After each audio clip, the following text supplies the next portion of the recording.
ఇచ్చిన ఏసీబీ ప్రత్యేక కోర్టు న్యాయాధికారి హిమబిందు విజయవాడలోని జిల్లా జైలు నుంచి విడుదల. వైకాపా ప్రభుత్వ పెద్దల దోపిడీకి సహకారం. ఇసుక విధానంలో 2566 కోట్ల కుంభకోణం. కీలక పాత్రధారి ఆయనే. వైకాపా ప్రభుత్వ పెద్దలు గత 5 ఏళ్లలో సాగించిన ఇసుక ఖనిజ గనుల దోపిడీకి వెనుదనుగా నిలిచి సర్వం తానే వ్యవహరించిన గనుల శాఖ పూర్వపు డైరెక్టర్ విజి వెంకటరెడ్డికి బెయిల్ లభించింది. ఆయనకు బెయిల్ మంజూరు చేస్తూ విజయవాడ ఏసీబీ ప్రత్యేక కోర్టు న్యాయాధికారి హిమబిందు ఉత్తర్వులు ఇచ్చారు. దీంతో శనివారం రాత్రి ఆయన విజయవాడలోని జిల్లా జైలు నుంచి విడుదలయ్యారు. జగన్ ప్రభుత్వంలో గనుల శాఖకు సంబంధించిన టెండర్లు, ఒప్పందాలు, ఏపీఎంఎంసీ నిబంధనలు, ఆపరేషన్స్, ఇసుక తవ్వకాలు, భారీ ఎత్తున అక్రమ వసూళ్లు, అవినీతి అవకతవకలు పాల్పడ్డారనే అభియోగాలపై వెంకటరెడ్డిపై కేసు నమోదు చేసిన ఏసీబీ అధికారులు సెప్టెంబర్ 26న హైదరాబాద్లో ఆయన అరెస్ట్ చేశారు. 27 ఏసీబీ కోర్టులో హాజరుపరిస్తే 14 రోజుల పాటు రిమాండ్ విధించారు. ఆ తర్వాత రిమాండ్ పొడిగించారు. తాజాగా ఆయనకు బెయిల్ మంజూరైంది.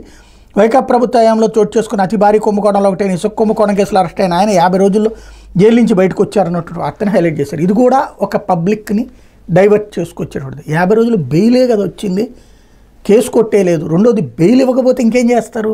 ఇంకోటి ఇసుక కుంభకోణం. ఇప్పుడు ఉచితం అని చెప్పేసి ఎక్కువ రేటుకు అమ్ముకుంటే లేని కుంభకోణం.